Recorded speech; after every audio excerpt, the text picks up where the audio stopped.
All right, good afternoon, Cyber Traders. Welcome on back here this Monday, October 10th, shortly after 2:30 p.m. Eastern Time. Welcome on back here for our afternoon meeting. Great to see Leda, great to see Andre and the rest of us just joining us here inside the main chat board. Great to see all of us back on social media, Facebook Live, YouTube. You could hear me, but you can't see me here today. In the latest episode of We All Have Stuff and Crap Going On in Our Lives, Fausto with a much more important knee issue, but my late fixture is finally fixed. We're good with that. But I've had this like allergic reaction all morning, all afternoon. So like my eyes are like swelled up really badly. I actually had to take my contacts out. I can't really even see. So I'm like squinting, looking up close. It's gonna be an ugly look for you folks. So I'm gonna spare you. So with that, let's hop to it. Hopefully you can just hear me loud and clear. Great to see Michael and Steve joining us inside the cyber group room. All right.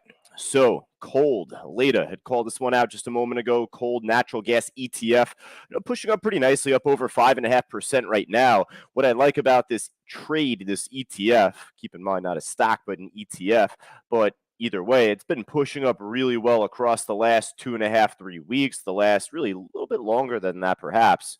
Right, like almost like the last month and a half, really. But the last 2.5 or so weeks, we've really had our eye on this trade. Rule of thumb, the more expensive a stock gets over time, the more volatile it often becomes. It trades in a bigger range dollar-wise or cent per share-wise. Liquidity often thins out, though, so that's the dangerous part. And this cold ETF, the liquidity is just starting to thin out a little bit here. Still good enough for us. And, it was a great call out from Leda at the time, so either way, we're going to put cold on our main watch list here to begin. It's one that we're at least really familiar with. Hey, but my stance on this trade, though, right? If you've been attending these meetings, if you're, a regular student of ours inside the cyber group room right now, you should know my stance on this. Unless if you have level 4, I wouldn't really suggest for you to be actively trading this or any other ETF for that matter. If you have level 4, if you have Bookmap, whether like the main one or Thinkorswim one, either way, if you have both, one or the other, then definitely look to try and follow it. It's a little bit easier on the eyes with Bookmap or level 4 to try and anticipate order flow or, major support resistance based off order flow.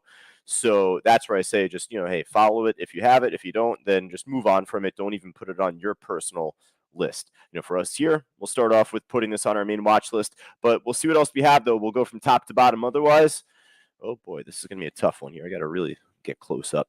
All right, so APDN. I have really bad vision, just so you folks know. Like contacts and glasses, the prescription's really bad. All right, so APDN, it's up over 65% right now. It's actually making another push back up, like tank going into the mid-afternoon. You could see shortly after 1 p.m. Normally, you'd expect for that to be the end of the run. You expect for it to exhaust out, consolidate, or just otherwise sink lower. Ended up making a nice snapback up over 2. It's testing 210 here. You do have a huge iceberg order right off the high of the day. I don't have my contacts in, but I could see this guy. 52,000, nearly 53,000 shares on the ask right off high of the day, 230. All right, so you know what? In this afternoon push here, I do appreciate. We'll put this on our watch list for right now. The APDN. I would have expected, though, for a stock that trades like, well, I mean, I guess it does trade decent volume per day, 10 million shares a day recently on average, 10 to 11 at that. So really, it's trading 60.5 million right now. We've seen stocks trade way more compared to their average. So I was going to point out and say it should be pretty exhausted, but you know what? I actually like that. All right. I respect it. Let's see what else we got here in the meantime, though. I am in one trade, and if I get stopped out break even, then so be it. This thing has just been a chop fest all afternoon. It was a nice trade from the morning, though, not only in pre-market, but after the market did open up, the IMUX, and it ended up, squeezing on upward, right? You had heard me say in the morning meeting covering for Fausto, saying that, for a stock like this, you got to respect the trend, the pop up at first. It is shortable, so if there is a break of support, if there is a lower low, lower highs, lower lows, then that's something to think about. Well, we only saw higher lows and higher highs today, so there hasn't really been too much of a short opportunity on this IMUX. Maybe up until right now, if it fails to hold here, But for right now, I am in this trade right off 571. Got to stop, set, right, break even. So if it does drop a little bit lower, I'll get stopped. But I'm looking for the squeeze up and over 580. I was looking for that a little bit earlier across the afternoon. I've been in this for a little bit. So at this stage, it's not looking as good for myself on this position. I'll get stopped out, break even. But either way, it's holding strong in sense of its direction to the highs. So right now I'll put this on our main watch list, the IMUX, put it back on our list. Hopefully holds here, pops back up. I was saying before in the chat board, it looks like one big Fausto flag, right? You see the higher lows, and it's just pinning itself, holding itself here right off the high of the day, roughly off that 6th level. So, that's not the reason I jumped in. That was just something I concluded after the fact, afterwards. But, it's a nice pattern to have. You want to see it break that 6th level and really run. All right, we keep it going. LLAP, interesting. This stock took a huge hit back, across the last month, dropped from 4 down to sub 2. It's trying to recover here today. Looks pretty good. I like this trade a lot. Liquidity is not too filled in on the order book there. It's not too thin, not too filled in. It's perfect. It's trading a lot of volume per minute here, so it has a better chance of it trying to test that 250 and breaking it here at first. But I'd still hold off on the entry. Look for the false breakout over 250, and then maybe off the next shake it can make that pop and run higher. But LLAP, yeah, we'll see what this could do as well. And Sober, SOBR, we had seen this one just shortly going into the market open. Made a nice move up at the time, but it ended up squeezing up a little bit higher afterwards, topped off right around 374, 375, and it pulled back down from that point. Just looking at the daily chart, it's been on a nice move over the last 2.5 or so weeks, right?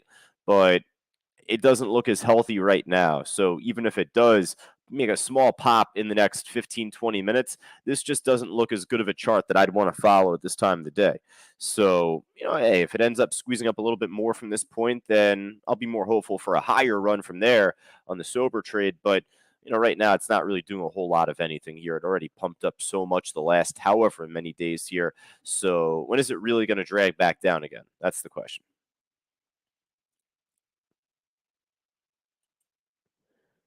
All right, you got LLAP, then you got the ILAG trade, a little trader's dyslexia there.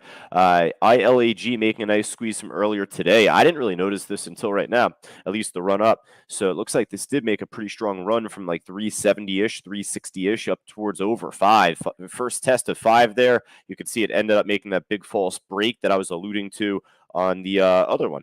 And with that, ended up unfortunately tanking from that point. So, I'm not as interested, not as drawn to this trade now at this stage. It made such a big move the last 2.5 weeks. This move, hey, if I wasn't like scratching my eyes out earlier, I'd probably be more on top of my scans and radars here. I'm sure Rich had called this one out earlier, Rich and a couple of our students like Chuck perhaps, but yeah, right now, not a whole lot to it just yet, the ILAG. Maybe I'll catch back with this at the tail end of the meeting though. Peggy, I saw us call out. Peggy, we had called out early this morning, so thankfully this had pushed back up once again. Some of these stocks you don't want to like just fall in love with right away, expecting the big 500% gain across a week. That doesn't happen as often. But you know what, though? The more that we see a stock actively pop and squeeze up over a shorter period of time like this, even if it's just for the morning, even like the ILAG, it's gaining our respect, gaining our trust. So once again here, the Peggy, nice move up. I like it. And the liquidity still is pretty good on this trade. I think we might have a pop here coming up on one of our trades here. I'll jump back to it in just a moment, folks. Peggy, for right now, though, it seems like it slowed down a little bit. Maybe I'll come back to this one at the end as well. The Peggy, and then what was the other one I was going to jump back to? I think it was the ILAG. All right. We got a pop coming up here, folks. We'll jump to that in just a moment. I want to finish up the gainer side first. It might be a false pop, so I don't want to mislead anyone. But TBLT making a nice slow squeeze up here, slow burn up. Volume is like not really the best on this trade either. It's at the highs, which I do like. And even on top of that, it seems like it's testing the highs back from last week, that being from Thursday of last week, right off of like 306, the high there, it seems. All right. So I'll add this to our side list. I'm more inclined to add the TBLT if I'm kind of just cherry picking any one from the side list there at the end. But right now, the IMUX is making a pretty strong push up towards 590 now.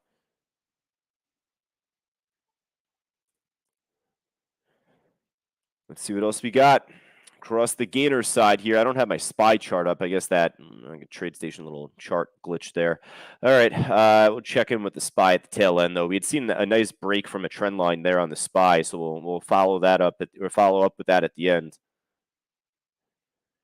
All right, let's jump to the losers list for right now. All right, so we got Tal down big. I saw Rich call this one out earlier. I didn't check the chart though. Again, I had this like big allergic reaction today, kind of like scratching my eyes out. I look like a boxer that got my ass kicked after 12 rounds. So right now this Tal trade, I didn't really notice personally. I saw Rich call it out inside the main chat board earlier, but looking my first look on this chart here, dropped off beautifully. Would have been a great short early on this morning, seemingly with the market. So obviously the market took a bit more of a drop off early throughout the morning, heading into the early afternoon. So I'm sure that we could find some stocks, brand name or otherwise familiar names like Tal, down big. So yeah, this took a huge hit. I would assume the others are down big too, but that probably looks like the best chart.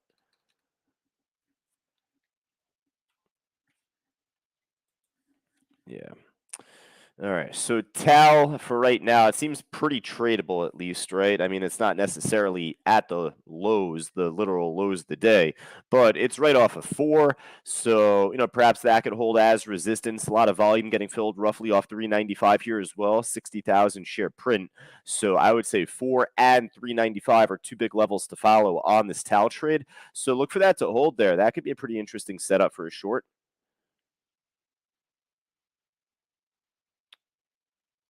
What else we got? I have my nose like 1 inch from my computer monitor because I can't see. All right, let's see what else we got here. My scanner's refreshing on me even here. Semiconductor is still down big. SOXL down over 10.5%. So you know that AMD is down big. You know that NVIDIA is down big. We'll check in with those perhaps in a moment. Win down pretty big here as well. It's looking a little flat though right now here in the meantime. DraftKings, I skipped over. Yeah, DKNG, it dropped off really nicely from the morning here today, and it's still, kind of moving a little flat, but relatively speaking, it's pretty close to the lows. It's a stock that we are really familiar with as well. So I'll add this to our main list for right now, DraftKings. Mark saying most of these stocks have the indication they are hard to borrow. Not DraftKings. Not Tal, I don't believe. Those are the two ones that are down big already. But for the ones that are up big, oftentimes they're going to be hard to borrow. So we're not trying to necessarily short them. The IMUX is just like a rarity. That's why I brought that up earlier in the meeting.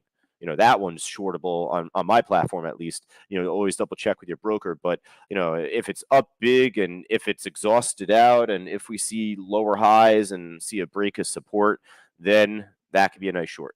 But that's a lot of ifs. You know what I mean? So you got to play by those rules if you're looking to try and take a short on a stock that already made a nice run. Because with the uptrend that they're on this time of the day, we often anticipate continuation at first.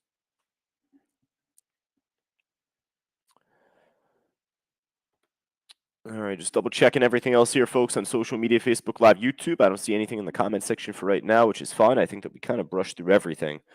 Hey, there are other stocks that are down big. Let me actually check in on one stock right now that one of our students was private chatting with me about earlier today, Mark. The Carvana trade, CVNA. Just wanted to take a quick look on this one. Sideless stock, right? Dropped off nicely earlier today. It's holding right around that 18 level or 1820-ish even, you could say. Just keep it on your side list for right now. If it was closer to the lows, I'd be more interested in seeing a short.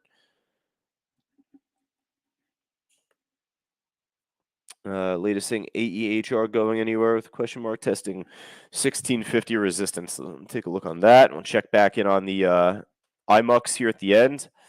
It's a nice move, nice trend up for right now. But the question is how much more is it going to keep squeezing? It's down 4%, likely for a reason from Friday's close. So that's kind of saying that right now, and even more from earlier today. So that's where I would expect resistance to hold here initially, especially looks like this held really well back from Friday last week, right around here. So, kind of sneaking above that line for right now, but I'd still expect 1650 right there to be resistance too. So just keep that in mind. Look for a pullback at first on that trade. Then maybe later on, if the market shows better strength going into the close, perhaps that can make like a small little break, but I'd just keep that on the side list as well. SPY right now making a lower high, pulling back down briefly here a bit. I was focused on the trend line off the highs today on the SPY just earlier, heading into the afternoon. I wrote that in the chat board. Just discussing the trend line test off the highs. I think I could even make it better off here because there was a false break there at first. Right here, false break, pulls back, holds under this line again. It was holding these as the highs pretty nicely from the morning. And with that, heading into the mid-afternoon, it led to a nice break and pop. And on the pullback, I wasn't looking for the trend line test to act as support because that's too steep. That would be pretty bearish. That would be really weak in my opinion. So if we were to have gotten that, I wouldn't have been a fan. So at worst, I was looking for support to be right off of like 359-ish, roughly around there. Maybe this little dip point here afterwards. So you can see the lower high building here, spiked up over 361 briefly, but now it seems like it's beginning to make a pullback again. So look for the market to dip a little bit, but I'm hoping to see it hold right around that 359 into the close. If we don't get that and we see like another bounce back up here sooner than later, hey, I'll take it. I'm not trying to be Mr. Perfect with that, but I'm just looking for at least, support to hold on a certain point here across the SPY. So I'm just giving my level in that regard. In the meantime, though, the IMUX, this is just the chart, not everything else, but IMUX is still trying to, squeeze back up. It did snap back upward just as we were doing this meeting. So I wanted to show this just at the end. It's already on our watch list. I told you about the position I'm in. So let's see what this could do heading into the close. Otherwise, folks, APDN. I said that one's on our watch list already. That one snapped back up towards 210. It pulled back to 2, and then just now it pushed back up a little bit. So that looks pretty good as well. Let's check in with the stocks I wrote on the side list. I'd check back in with at the tail end, like Peggy here. Peggy had a big shake down, but it actually made a nice snapback upward. Really, really strong snapback up to where it was trading at pretty much by the time we turned over to this trade earlier in this meeting. So that part I like more than anything. If it was going to tank, then we would have seen it make the pullback closer to 4. So, you know what? Unless if this is one giant tease, I'll put this on our watch list here. It looks better right now more than anything off this shake back up.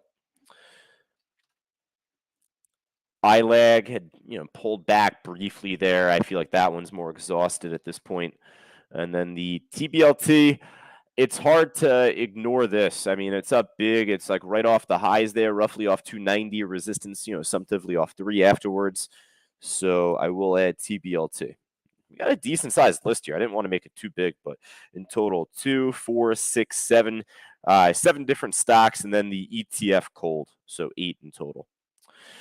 All right, for all of us on social media, I appreciate you folks sticking with me each and every day throughout this whole day. I believe I'll be back on the mic tomorrow morning for the morning meeting. Fausto obviously recovering from his big knee operation, and it's just tough for him to move around right now. So until he finds a quick alternative, otherwise I think I need to tag in for him just with the morning meetings for all of us on, inside the live trading room. That is, obviously like we did from the morning just earlier today. Fausto will be back on the mic tomorrow morning, right at the opening bell for you folks. At least he's got to work off his laptop. I think that's the big thing. All right, folks, but with that in mind, though, just if you have any other questions, feel more than free to send it over through email, not only for all of us on social media here today, josh@ctutrading.com, but for all of us inside the live trading room, any early bird questions that you have for Traders Talk. I mean, I always start with what was sent to me earliest. So send it over early if you'd like a quick response for Traders Talk tomorrow, our weekly Q&A workshop. Again, josh@ctutrading.com. That goes for any of our students, of course, but, furthermore, for any of our trial members that are joining us in our trading room for the week. All right. And hey, if you're on social media, Facebook Live, YouTube, and we're interested in joining us inside our live trading room for a week, just go right down to the link on the yellow banner below the stream right there to get yourself started. But for all of us otherwise right now, Michael, Leda, Dan, Grant, Andre, Kathleen, etc. I know that Rich will be back on the mic right at 3 p.m. I'm going to be on a coaching call with one of our students right then, but I'll be in the chat board. Just, I'll see what's around. Hopefully the IMUX trade begins to make a higher low right off this 580 and begins to pop over 6. That's what I'm really looking for. But if I jump into any other trades with my student George, then I'll let you folks know. We'll see what's out there here heading into the market close. Talk to you soon.